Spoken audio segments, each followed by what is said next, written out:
Hey 740D, this is Dr. Zitzman, and in this video, I want to talk to you about an ethical dilemma.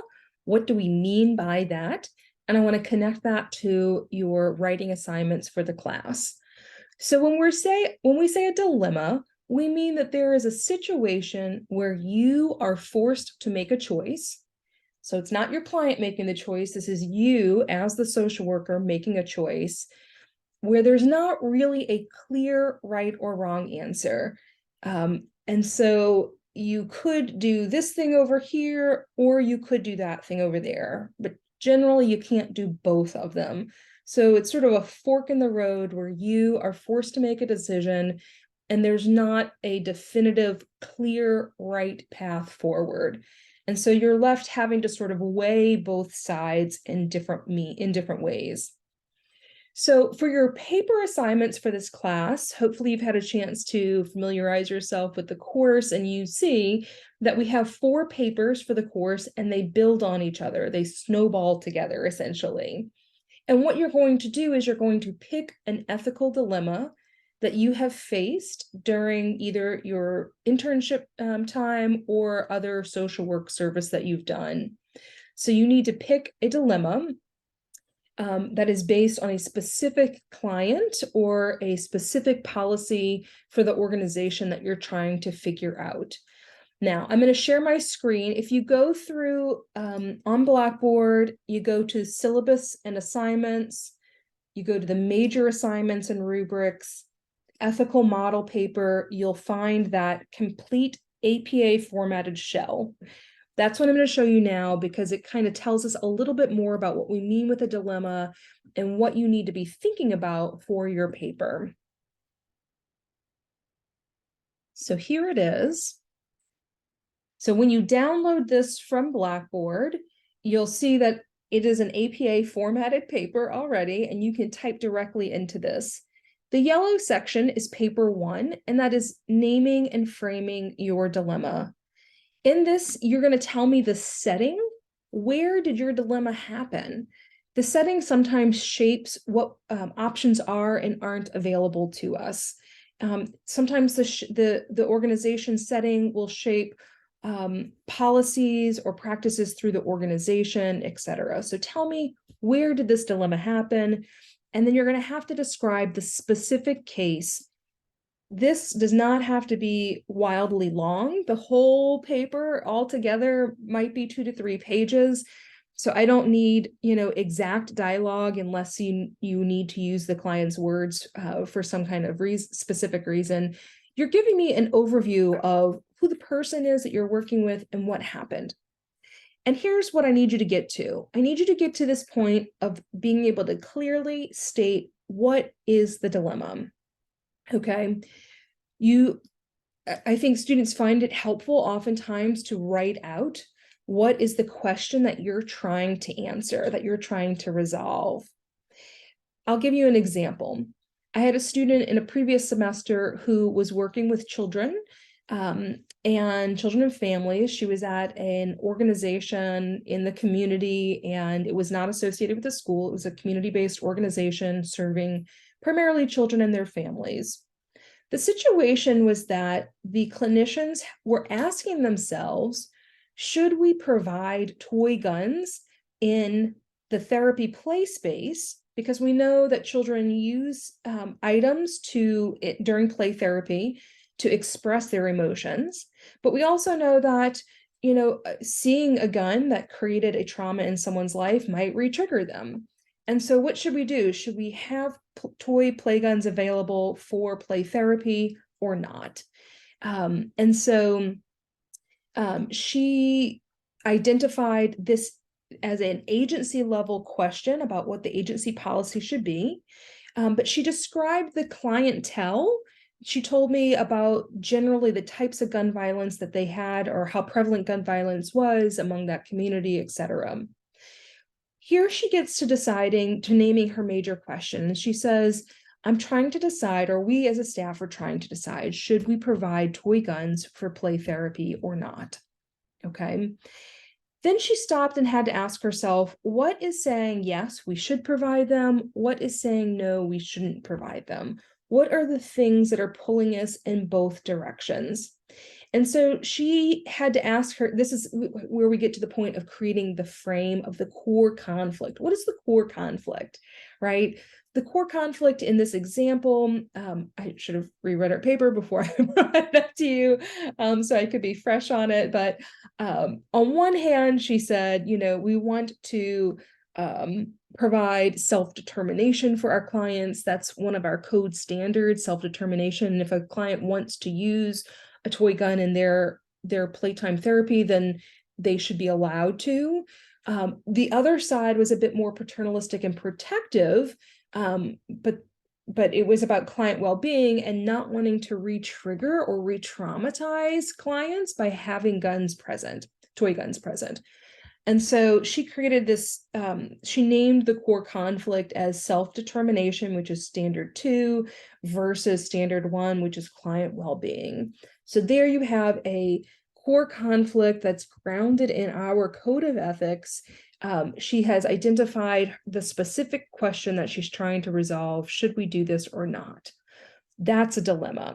You can't have it both ways, really. Like, you're either going to provide them or you're not going to provide them.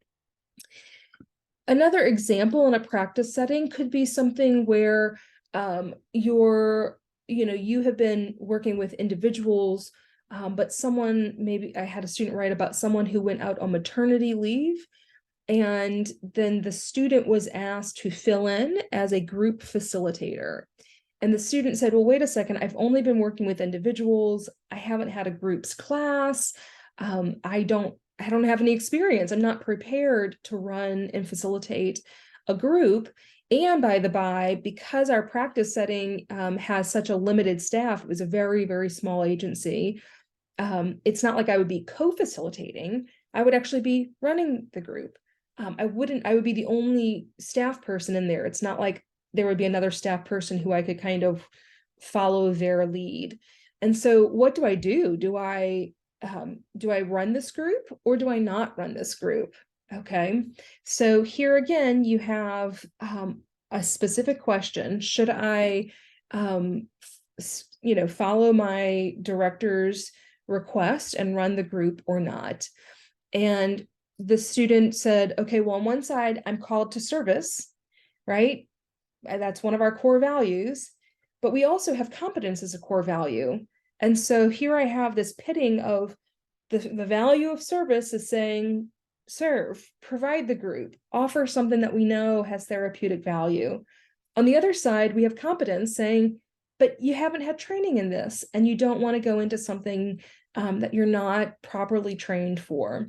And so that was her core conflict, to serve, service or competence, service versus competence. So concrete, very specific. The bulk of students write about a particular client, right? So this happens, and what do I do? Another example, a student was working with in a residential facility with clients who were HIV positive. A situation happens when she sort of described and stumbled into a room of a client where the client was actively bleeding. And she immediately called 911 for medical services. But then her question was, she knows that this man is HIV positive. Is that something that she should disclose to the EMS or not?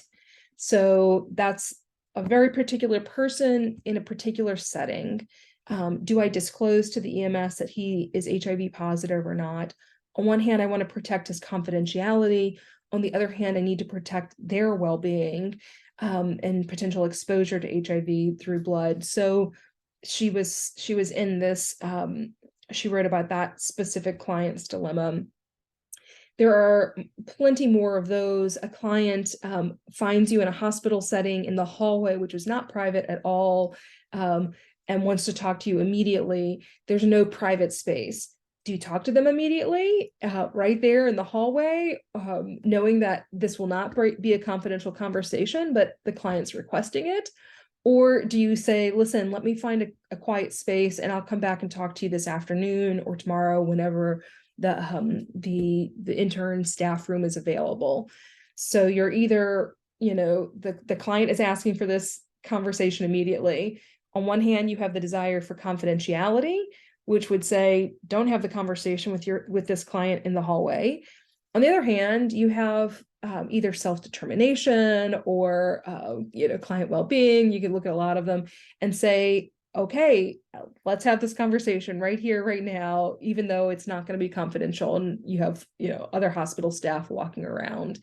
So that's another example of a specific client case where you're put in a position to make a decision that you have to go one way or the other. You can't have your cake and eat it too. You can't do both things. And so I just want to kind of give you a few examples of dilemmas, but also I want to say to you, sometimes I'll have students who sort of write in a general way and say, oh, I'm interested in problems with dual relationships, or I see my supervisor acting in a really unethical way and this is awful. So we could talk a long time, right, about problems with the ways that other colleagues are acting. We could talk about issues with dual relationships, but it's not an ethical dilemma until we get to the point where you are making a decision. What do I do? So just sort of being alarmed at your supervisor's unethical, behavior, not a dilemma. You getting to a point of saying, do I confront my director or do I go along with what this director's behaviors, are insinuating for me? So that becomes a dilemma. That could become a dilemma, right? If you're getting to a point of asking yourself, what is it that I should do? But just kind of telling me that you feel anxious and worried and how bad the supervisor is, that does not set me up for this clear conflict and dilemma of what am I trying to decide and act on. So I hope that helps. You have some time to be thinking about this and working on this. In week 3, you will be asked to use your discussion board time to describe the dilemma you'll work on in your paper.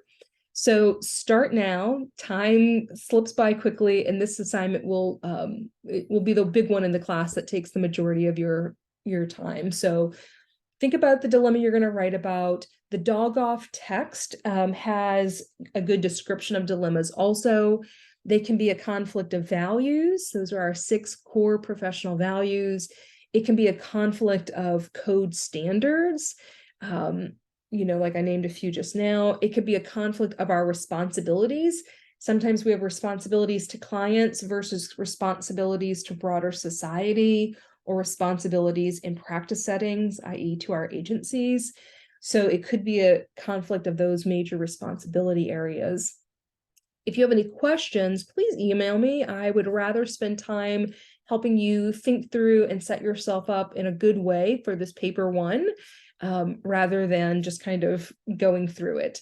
So that's what I have for dilemmas. I hope that's helpful in terms of giving you some examples to frame and think about how we are setting up and describing ethical dilemmas. Okay, until next time, be well. It's good to talk to you. I'm a Zoom meeting away, so reach out as needed. Bye-bye.